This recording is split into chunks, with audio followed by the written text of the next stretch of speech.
L'île énergétique du Danemark de 34 milliards de dollars pourrait résoudre le problème d'énergie de l'Europe. Cela va-t-il aider? Avec la crise environnementale croissante, il est urgent de prendre des mesures strictes et de créer des politiques respectueuses de l'environnement. Même si de nombreux pays à travers le monde ont commencé à réutiliser le plastique et qu'il existe des lois strictes contre l'abattage des forêts. Mais les dynamiques environnementales changent à un rythme plus rapide, avertissant que nous avons besoin de changements majeurs, que ce soit dans le secteur industriel ou dans la production d'énergie. Récemment, de nombreux pays sont confrontés à de graves inondations en raison du changement climatique, car les glaciers fondent et le niveau de la mer augmente. En raison de toutes ces raisons, le gouvernement danois a donné son feu vert pour ces îles énergétiques de 34 milliards de dollars qui produiront de l'énergie pour des millions d'utilisateurs sans émissions nocives. Oui, vous avez bien entendu. Ce projet du Danemark est le plus grand de son histoire et devrait résoudre le problème d'énergie de l'Europe dans les décennies à venir. Alors, quand sera-t-il terminé? Quel est l'emplacement de ce chef-d'œuvre et cela va-t-il révolutionner la production d'énergie à travers le monde? Si vous voulez des réponses à toutes ces questions, assurez-vous de regarder cette vidéo jusqu'à la fin. Alors, retenez votre souffle et commençons. Mais d'abord, si vous êtes nouveau sur ma chaîne, assurez-vous de cliquer sur le bouton d'abonnement et d'appuyer sur l'icône de la cloche pour ne jamais manquer les prochaines mises à jour sur ce qui se passe dans le monde. Célèbre pour sa culture diversifiée et son architecture, le Danemark est l'un des endroits les plus beaux à visiter. Et récemment, ce pays est en mission pour créer les premières îles énergétiques vertes du monde, qui pourraient non seulement résoudre le problème d'énergie de l'Europe, mais également garantir qu'aucun préjudice supplémentaire ne soit causé à la nature.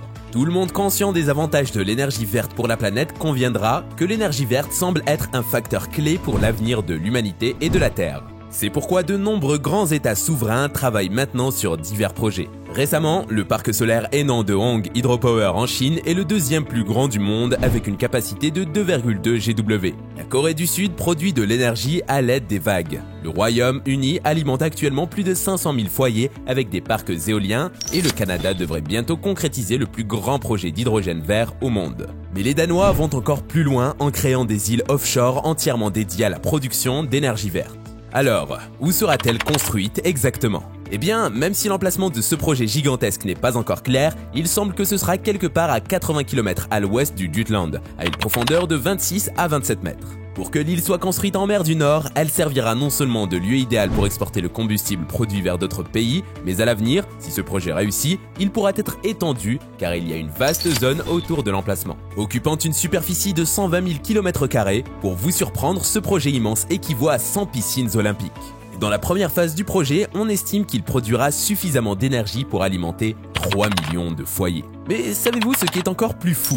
La capacité initiale d'approvisionnement en énergie du projet est encore supérieure au nombre de foyers du Danemark, car il n'y a que 2,7 millions de foyers. Et dans la phase suivante, on estime qu'il produira suffisamment d'énergie pour fournir à 9 millions de foyers. Ce qui signifie qu'au départ, il pourra fournir 3 gigawatts et avec le temps, la capacité augmentera à 10 gigawatts. Il est certain que ce sera le plus grand projet de construction de l'histoire du Danemark. Et cela augmentera la capacité totale d'énergie éolienne offshore du pays de 4 fois si la première phase est terminée, ou de 7 fois si elle est entièrement développée. Si nous examinons de près la structure de l'île, elle est entourée sur 3 côtes par de hautes digues maritimes et un seul côté est ouvert, afin que les navires et autres équipements puissent être transportés vers l'île chaque fois que cela est nécessaire.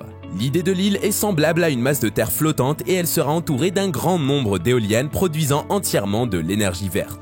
La production de cette île est une étape vers le plan du Danemark de mettre fin complètement aux combustibles fossiles d'ici 2050. Comme l'a annoncé le gouvernement écologique du Danemark en 2021, à partir du principal producteur de pétrole, le Danemark va progressivement éliminer les combustibles fossiles et ne permettra même pas la recherche de nouveaux gisements de pétrole en mer du Nord.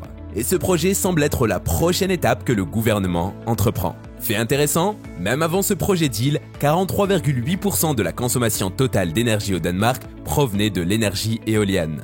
Néanmoins, cette île revêt une grande importance pour le Danemark, car elle sera considérée comme une plaque tournante pour accueillir plus de 200 éoliennes et la vitesse élevée des vents en mer sera certainement un avantage. De plus, ces éoliennes devraient être immenses et pourrait atteindre une hauteur équivalente à celle de l'espace de Seattle. Même si cela semble formidable, il reste des questions auxquelles nous n'avons pas de réponse. Par exemple, si le Danemark affirme qu'il n'y aura aucun impact sur l'environnement, qu'en est-il de l'impact de la construction sur la vie sous-marine ? Mais une chose est sûre, ce projet peut aider non seulement dans la production d'électricité pour les foyers, mais il peut également aider les raffineries de pétrole et autres industries en fournissant un carburant écologique pour les navires et les avions. Mais comment cela va-t-il se produire ? Comme nous le savons, il y aura une production d'énergie abondante grâce aux éoliennes situées au milieu de la mer. Cette énergie sera utilisée pour briser les molécules d'eau à l'aide de l'électricité par un processus appelé électrolyse. Lorsque le courant traverse l'eau réagit à l'anode en formant de l'oxygène chargé positivement et de l'hydrogène. À la cathode, les ions d'hydrogène se combinent avec les électrons du circuit externe pour former du gaz d'hydrogène et de l'oxygène à l'autre extrémité. Comme l'origine de l'énergie dans ce cas est éolienne, tout le processus est considéré comme respectueux de l'environnement. Ce projet est non seulement considéré comme bénéfique pour l'environnement, mais il permettra également de maintenir les industries danoises dans une position de pionnier. Comme l'a déclaré Jacob Østegård, « Nous étions en tête sur Terre, puis nous avons franchi le pas en mer. Et maintenant, nous franchissons la prochaine étape, avec les îles énergétiques, ce qui maintiendra l'industrie danoise dans une position de pionnier. Il n'est pas nouveau qu'un pays puisse dynamiser son économie grâce à ce genre de projet, comme la Suède qui gagne de l'argent en important des déchets et en produisant du carburant à partir de ceux-ci. Le Danemark, quant à lui, est désireux de diversifier et d'étendre cette île aux zones environnantes, et transférera sûrement son carburant liquide depuis les îles via des tuyaux sous-marins vers ses citoyens, et les exportera finalement vers les pays européens voisins. Comme l'a déclaré le ministre du Climat du Danemark, Dan Jorgensen, lorsque cela sera finalisé, 10 watts produiront beaucoup plus d'énergie propre que nous ne pouvons en utiliser en tant que pays. C'est donc une partie d'une stratégie visant à aider d'autres pays à atteindre leurs objectifs. L'Allemagne, les Pays-Bas et la Belgique ont rejoint l'accord selon lequel l'énergie produite par cette île sera fournie à ces pays à l'avenir. Des informations circulent selon lesquelles le Royaume-Uni sera le prochain à rejoindre le groupe. Sa réalisation prendra du temps, mais il a été annoncé que cette île commencera à fonctionner en 2033. Beaucoup doutent encore de ces estimations, mais le gouvernement danois est très optimiste quant à la réalisation de l'objectif. Mais laissez-moi ajouter ici que ce n'est pas la seule île que le Danemark prévoit de construire. Oui, vous avez bien entendu. De l'autre côté du Danemark, une autre petite île est en construction. Selon les rapports, cette petite île sera située en mer Baltique et sera reliée par Bornholm. Si vous vous demandez la quantité d'énergie que les deux îles peuvent produire une fois combinées, permettez-moi de vous dire qu'avec les statistiques et les calculs, lorsque les deux îles fonctionneront à l'avenir, la production d'énergie devrait dépasser les 12 gigawatts, ce qui équivaut à la capacité nécessaire pour l'ensemble de l'Europe.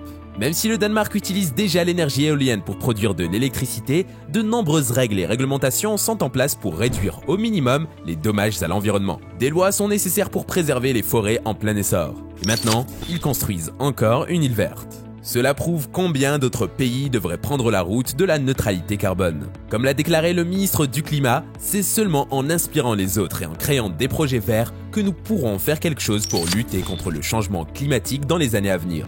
Il ne fait aucun doute que si ce projet est rentable à l'avenir, nous pourrions assister à l'apparition de plusieurs îles d'énergie verte au large des côtes.